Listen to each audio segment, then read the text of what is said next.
साहब जी, मेरे सभी भाइयों बहनों बेटा बेटी माता पिता को भक्तमती की सत साहेब जी।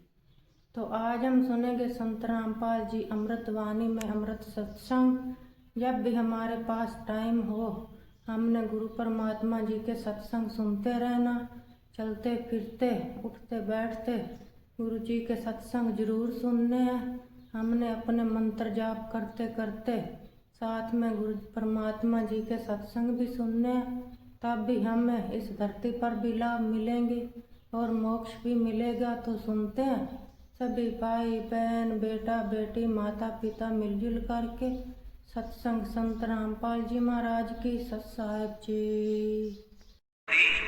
साधु संत ये भक्त अब साधु माने तो साधना कर रहा है और साधु सोए तो सीधा चले, यानी जो और लोग दिखावा बकवाद नहीं करता, शराब मांस तंबाकू नहीं पीता और मेकअप वगैरह शरीर के वापस जरूरत नहीं। कहते पति वर्ता भावानी चोम चटक श्रृंगार।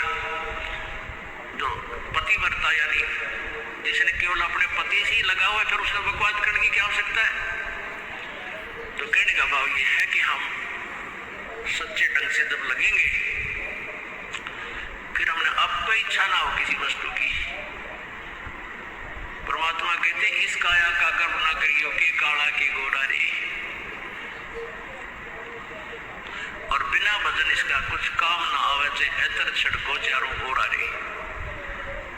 ये शरीर क्या है, ये गोरा दिखा है चाहे काला किसी का। इसने थोड़ा सा छोल के देख लो, एक जैसा कुबाड़ सब में भरा पड़ा है। ये ऊपर पालिश का फर्क रखे और इससे नाम अच्छा गुंडा मान लेते नहीं। ये ते काला है ते टेढ़ा बेढ़ा है ते किसा बुढ़ा काना लंगड़ा है। इसमें जब भक्ति करके वो सफल है और इस मेकअप में लगे रहा वो असफल है, ते वो कितना सुंदर दिखता हो। तो पुण्यात्मा परमात्मा कहते ये मिट्टी है, इस मिट्टी से हमने लाभ उठाना है, इसे सोना बनाना है, भक्ति रूपी धन कमाना है, तो इसी से कमाया जाएगा।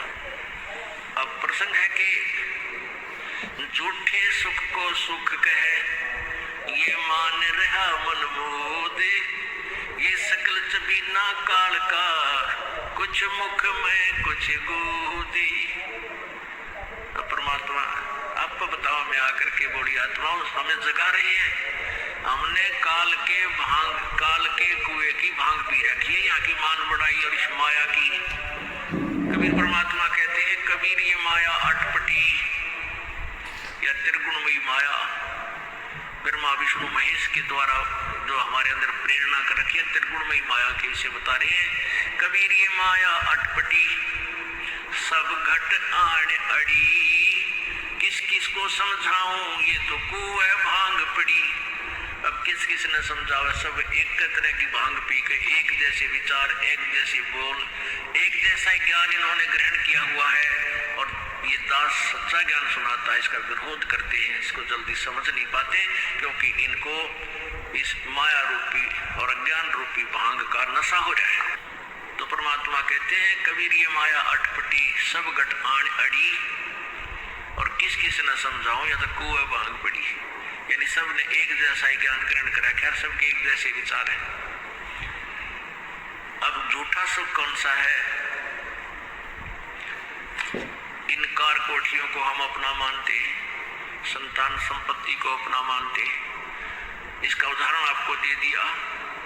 परमात्मा कहते हैं राम नाम कड़ुआ लगे और मीठे लगे दाम, दुविधा में दोनों गए भाई माया मिली ना राम। माया तो मिले को नहीं, यानी मान लीजिए आपके पास अरबों संपत्ति अरबों हो भी गई तो वह तेरी नहीं। आपको 2-4 रोटी सुबह 4 रोटी शाम में, और एक वर्ष में गणे 4 कपड़े कुर्ते पजामे बहुत। एक वर्ष में खतर पाटे को नहीं ईसाई काम रहे आजकल, और 2 जोड़ी चप्पल जूते और एक खाट का स्थान, एक चारपाई आ जा गणित 2 आ जा, जितने एक परिवार एक व्यक्ति को एक चारपाई। कहने का भाव ये कि ऐसा सीमित सा मकान इतनी की आवश्यकता आपको है, और बाकी पैसा आपके पास उसने के शर्मा मारोगे क्या करोगे उसका। अब या तो किधर बकवादा में लावेगा, किधर शराब पीवेगा, कि तो और कोठी खरीद कर देगा, उस पर कोई कब्जा कर लेगा, फिर लट्ठम लट्ठा मुकदमे होंगे, या कोई ले लेगा रिश्तेदार या कोई मित्र बनकर फिर देखो ना, फिर खेचा तानी रात न नींद आओ ना, वह रखेगी बगन में पात्रे, वो माया तने जीर्ण नहीं दे। और माया तो परमात्मा कहते हैं इस जीव की सबसे बड़ी शत्रु है जो भगवान से दूर करे। अभी झूठे सुख को सुख मान लिया, कार कोठी होगी, बढ़िया व्यापार बिजनेस या कोई नौकरी होगी, तो भगवान से 100 कोस दूर है वो प्राणी।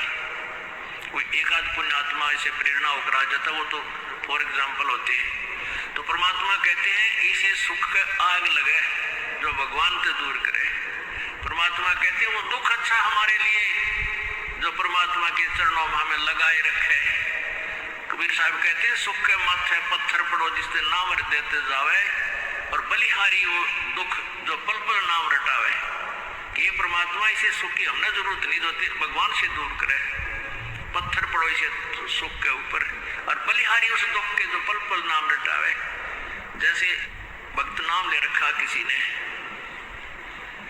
और उसको कोई पीड़ा हो जाती है, चिंता शुरू हो जाती है उसको, ये भगवान कदे कैंसर ना हो जा, ये परमात्मा कोई और ऑपरेशन ना बन जा, तो वहां तक जाता है जहां वो डॉक्टर के पास, और भगवान याद रह कर आता है, और वहां जाके डॉक्टर करता है अल्ट्रासाउंड और एक्सरे वगैरह करके बता देता है कि आपको वैसी कोई खास बीमारी नहीं है, नॉर्मल सी है, ये दवाई लो ठीक हो जाएगी। उसके बाद फिर परमात्मा के गुण कितने गाता है वो।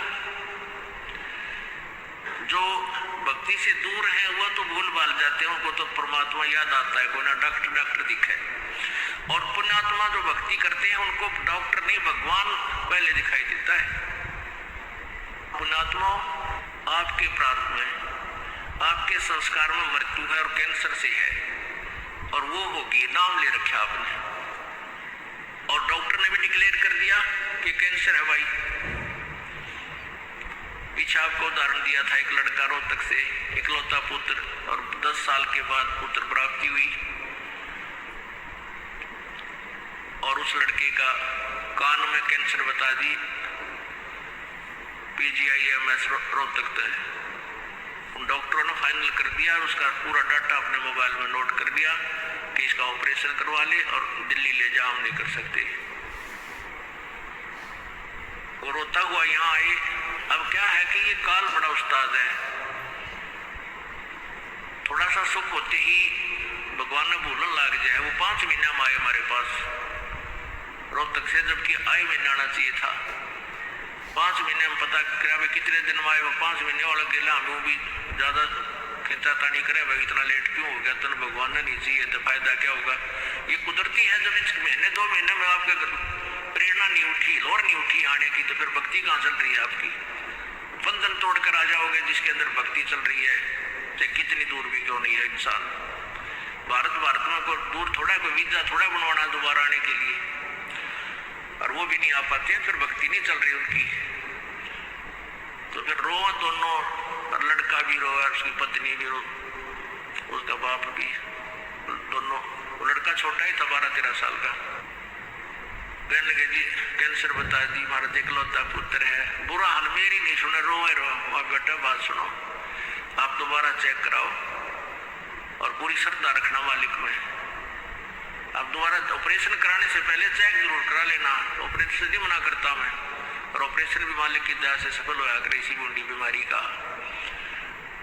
तो उनके यह बात जच की, जानते डॉक्टर से कहा जी इसको ऐसे, वो रिपोर्ट दिखाई, और फिर कहा जी, वो डॉक्टर ने कहा मैं दोबारा चेक कर लूंगा। मालिक प्रेरणा करता है कि एक बार चेक करना पड़ेगा, मैं ऑपरेशन करने से पहले चेकिंग फिर करूंगा।